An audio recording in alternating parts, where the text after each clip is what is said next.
decided to come in person to Johns Hopkins University. Right now, we are in the school. So these are the main organizers of the event. And you flew from... Yeah, Hi. I flew from South Carolina. Thank you for being voice of the voiceless. I've always found it to so many social medias. And what makes this presentation different from the... I mean, I know you've been speaking, you've been out there, being voice. Is Dr. Mulugeta, who is a professor of biostatistics at Medical University of South Carolina, Charleston, and he is originally from the Tigray region.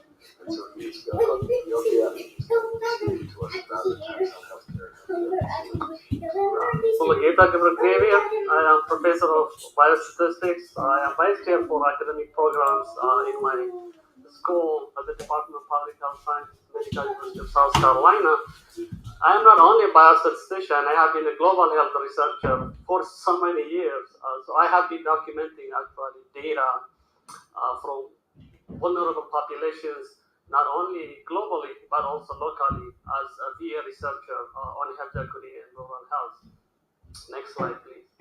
So today, I think it is important that we start with this quote from Martin Luther King. Really, our lives begin to end the day we become silent about things that matter. What you have seen from Sergei, from Ukraine, or what you'll hear later from, Afghanistan, Syria, Myanmar, and other wars in the world, I think these are things that matter because at stake is the lives of people, the lives of doctors, health workers, moms, children. So it is important that we engage. Next slide, please.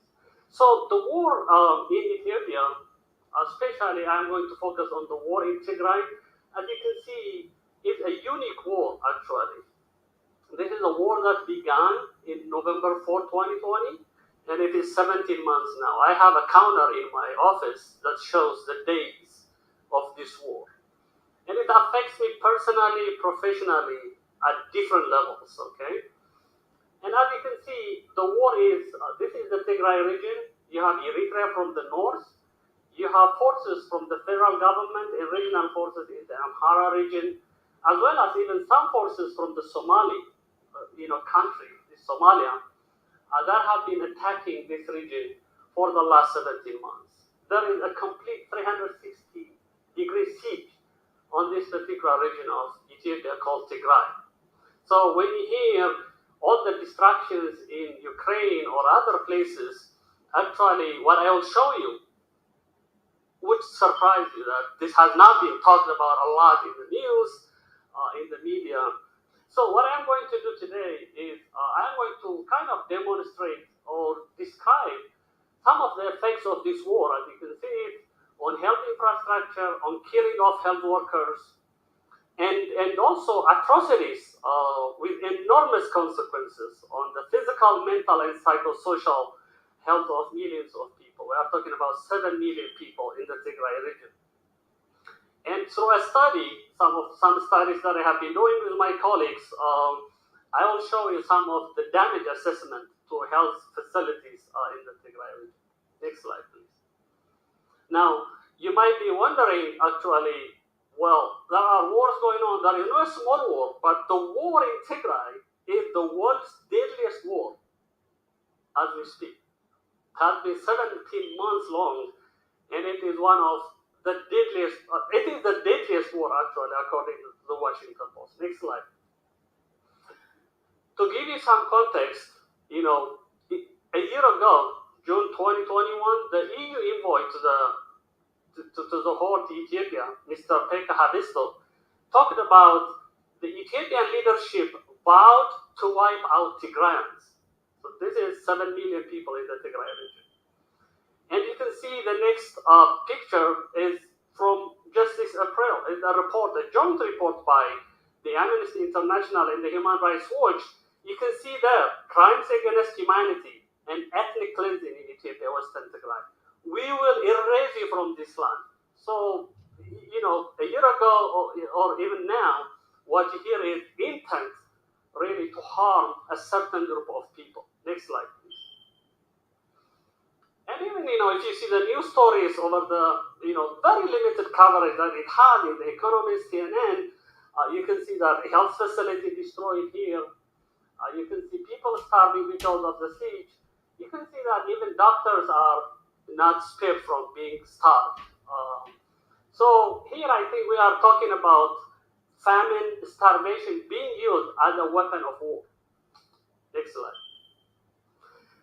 So in my today's really main talk, I'm going to use a paper that took a year to publish. First submitted to Lancet, was rejected. Now it is going to appear on BMG Global Health. So it assesses, each health facility in the Tigray region and what its status is. Next slide. Before I do that, actually I will give you some background about pre-November 2020, what the Tigray region's health system looked like. Tigray, as a region, has a health system that was based on a foundation characterized by enhanced community engagement, where more than 70% of its health facilities were built by community participation. It has a growing early warning, alert, and response system, really a health system that was inching up to join the middle-income countries level health system. There was growing health infrastructure, as I will show you, but however, all this changed with the war on November 4, 2020. Next slide. Now, what we did is, really, we collected data from February 2021 to June 2021, and this is during a wartime, where also there was an imposed communication blackout, which, by the way, persists to this day. And we were able to get this data. We verified it by triangulating this information from multiple sources. And the data that I will show you included, distribution of these health facilities in the Tigray region, what type they are, and also geocoding. That means where they are located and what their status is. Where the status means they are fully functional, partially functional, not functional, and there is no communication because of occupation by foreign forces. In this case, the definition of this, you will have to refer to the paper because I don't have much time. Next slide, please.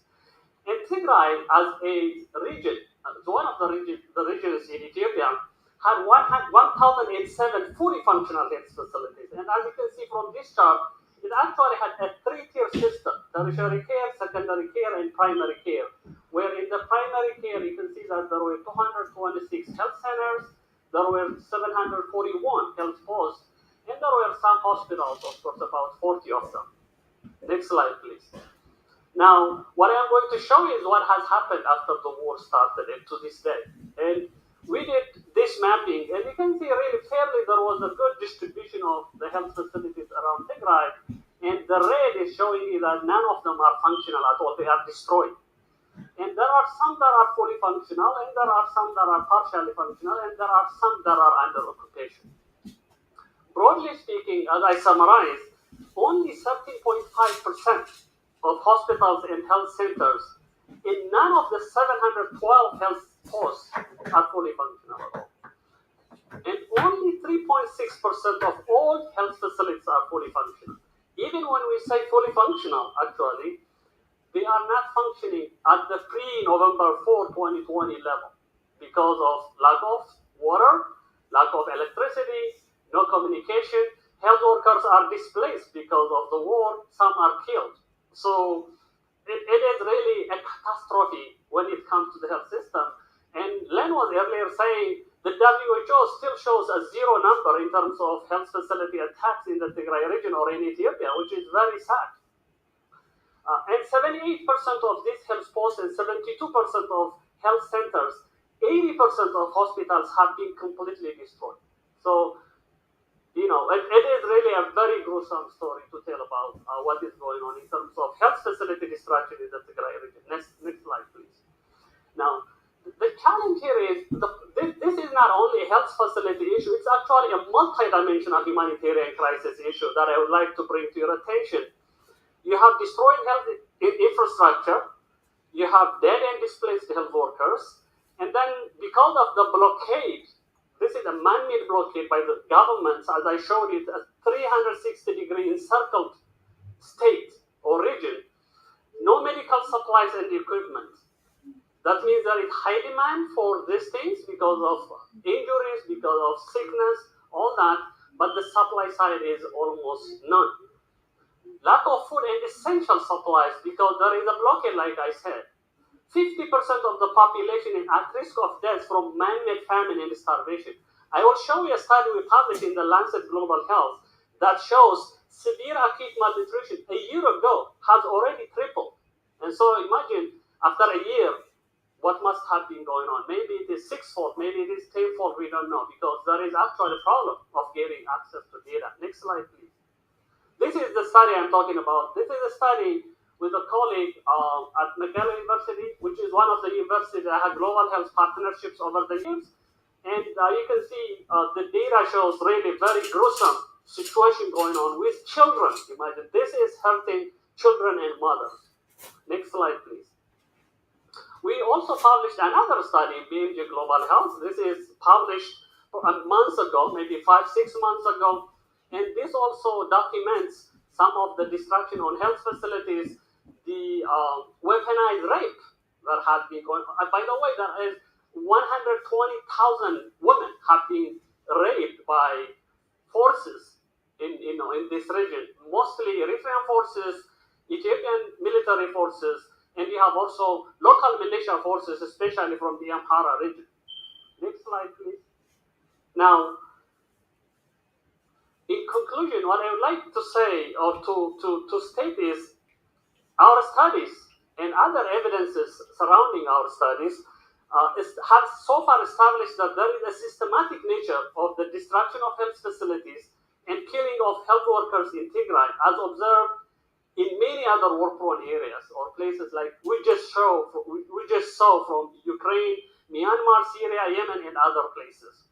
And in the Tigray war, the intent to inflict sustainable harm is unambiguous from the rhetoric by government officials and also looking at the extent of destructions on health facilities and killing of health and aid workers. I told you earlier, I showed you a picture of the joint report by Human Rights Watch and the Amnesty International, and also other reports over the past 17 months show that war crimes, crimes against humanity, ethnic cleansing, and crimes of human rights violations have occurred in Tigray. Unfortunately, no determination of genocide has been made despite calls by some senators and congressmen here in the United States. So really, I think we have to really make a push. I have calls to action in my next slide that I would like quickly to go over. We have to really make more pressure on Ethiopia and Eritrea to end the ongoing genocidal war in Tigray, as it has been done on Russia, on Ukraine right now. Hold government officials accountable for the crimes they are committing with impunity, including on health workers, on health facilities. We need maximum pressure on the government of Ethiopia to abide by its promise to implement a humanitarian truce. Arc for unfettered humanitarian access. Humanitarian access is being used as a tool of war, by the way, as we speak, which is very sad. And support some legislation in the United States like HR 6600, 83199. These are Ethiopia stabilization, peace, and democracy promotion bills. So if you can, I have actually a QR code that you can, take a photo and do your, or help. Strive to make work a priority public health agenda, as well as a priority health agenda. Next, please. To me, whether it is Ukraine, Myanmar, Syria, or others, I think that there seems to be equality in what is going on. One life is precious enough. One health facility, one health worker is precious enough that we always need to care. We, I think, took an oath, right? I think we have to dispense that oath. We have to help people who are in harm's way because of this man-made situation, which to me is preventable, and especially also, given what I see in the media, even attention by governments, there seems to be some double standards that I believe I am feeling. I think that has to end. That's why I have this hashtag on my Twitter, end double standards. The idea that some lives matter less is the root of all that is wrong with the world. This is actually something I took from the International Health section of the IHA, the APHA newsletter. Finally, I would like to acknowledge my co-authors. Can you move to the next slide, please? Johns Hopkins University, the School of Public Health, the Bloomberg School of Public Health, Chris, Len, and everyone who has been organizing. I would like to really thank you for this opportunity. This is a QR code that you can scan, which is right here. That can take you to some of the petitions that we are signing to promote the approval of the two bills that I just mentioned, F3199 and HR 6600. Last slide. I have one last slide. If you want more references, you can take also a picture of what we have done. I was not sitting around to do only biostatistics. I have been trying to document, and some of it actually with the help of my good friend here, Len, we have done some editorials together. And he has been reading every article I wrote. So you have spent a lot of time helping me. So I would really like to thank you so much. That's all. Thank you.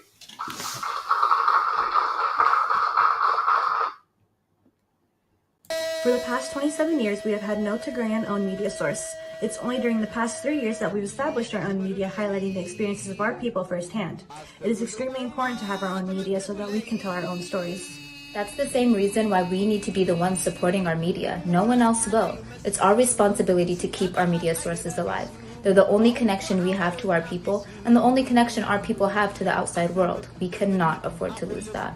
The time to support Cyber Power of Tigray is now.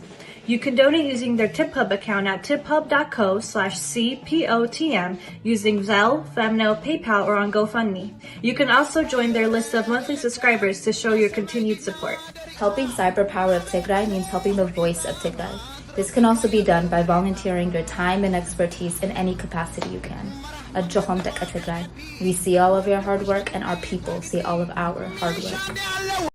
In statements that they have made after that, they indicated that they are trying to establish intent to make that determination. And there have been a lot of efforts to press the U.S. government to take a lead on this effort of determination of genocide. And what we have known since probably 6-7 months ago, when there was a hearing by the Senate Foreign Relations Committee, was that the State Department has begun the study, reviewing, classifying. Even within that, actually, there is a study, needs to be confirmed, but there is already a study, a report on the table of the State Department Secretary Blinken, that would probably lead to a determination. We are so hoping that I think it has to happen. Otherwise, we are talking about 7 million people. By the way, here I'm talking about I have 80 plus, years old mom who is stuck in the middle of this war. That I haven't heard from her for several months. You can read it on my interview with Brian Simpson of Global Health now. So personally, it affects me, but broadly, it also affects a lot of people. So this determination is going to be helpful. And when you asked Len earlier about the response from especially the UN Security Council, to your surprise, the UN Security Council in a session that is closed, what a closed session is, right, has looked at Tigray, the war in Ethiopia, 17 times, but only as any other business, not as a main agenda. I mean, the cruelty to me there is they can't even make this as a main agenda item to discuss it. And who are stopping it? Russia, China, and some other countries. I mean, the African Union is also to blame here because it hasn't helped in any way. It actually made this problem much worse. So the accountability is not only in Western countries, but the African Union by itself has also a problem. Thank you.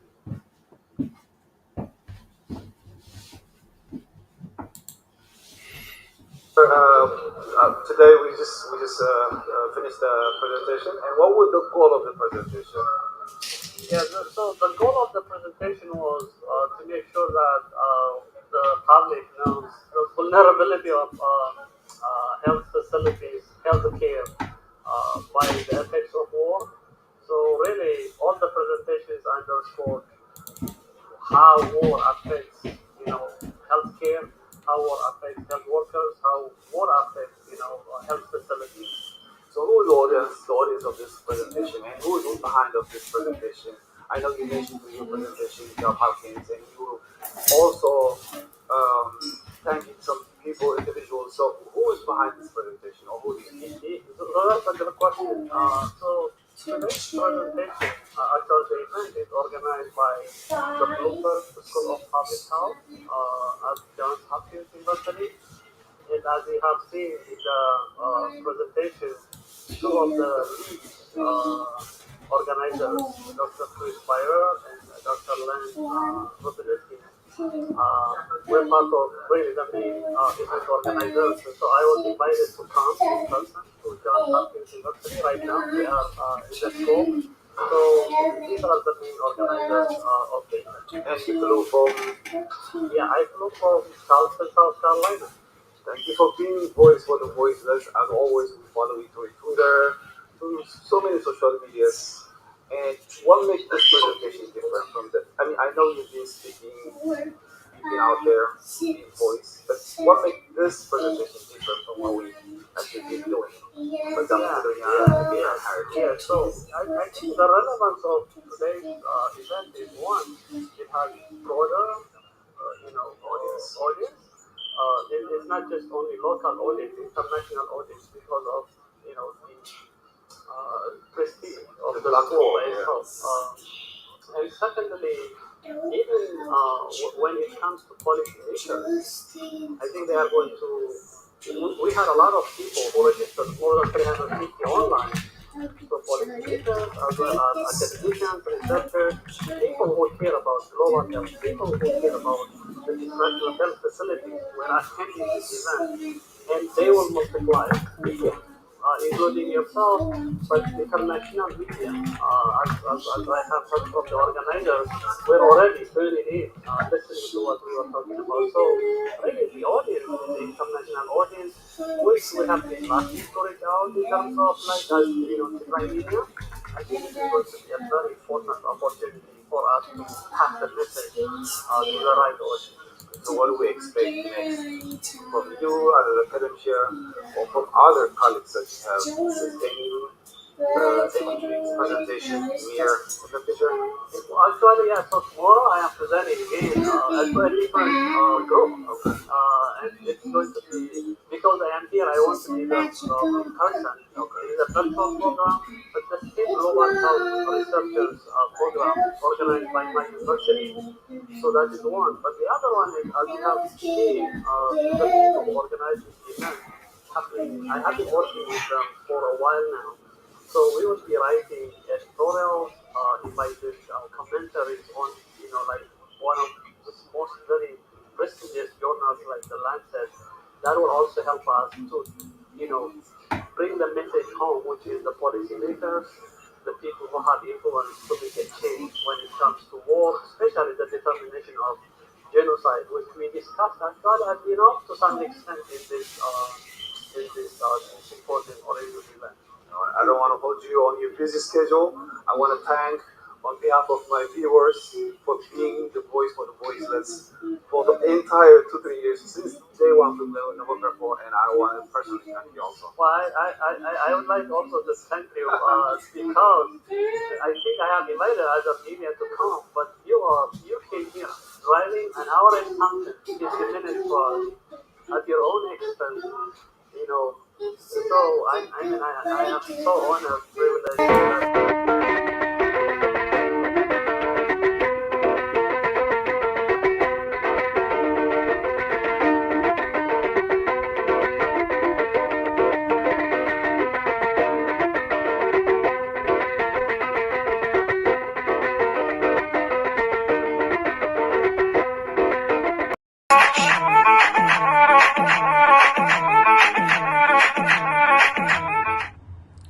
ዝሓለፉ 27 ዓመታት ትግራዋይ ኣብ ሚድያ ኣድምዑ ኣብ መስራሕ ዳርጋ ኣይነበርናን ከምቲ ዝፍለጥ ሳይበር ፓወር ኦፍ ትግራይ ሚድያ ክሳብ ሕዚ ጽቡቕ ስራሕቲ እናሰርሐ ጸኒሕ እዩ እዚ ጽቡቕ ስራሕቲ ንምቕጻል ናይ ኩላትና ሓገዝ ኣድላይ እዩ ገንዘብ ዘለዎ ብገንዘቡ ፍልጠት ዘለዎ ብፍልጠቱ ኮታስ ኩላትና ብዓቕምና ምሕጋዝ ኣድላይ እዩ ናይ ዩቲዩብ ቻናሎም ሰብስክራይብ ላይክ ሼር ብምግባር ናይ ተጋሩ ሚድያ ብተጋሩ ይተሓገዝ ንሳይበር ፓወር ኦፍ ትግራይ ሚድያ ምሕጋዝ ማለት ናይ ትግራይ ዲፕሎማሲያዊ ቃልሲ ምሕጋዝ ማለት እዩ ንሳይበር ፓወር ኦፍ ትግራይ ሚድያ ምሕጋዝ ግዚኡ ሕጂ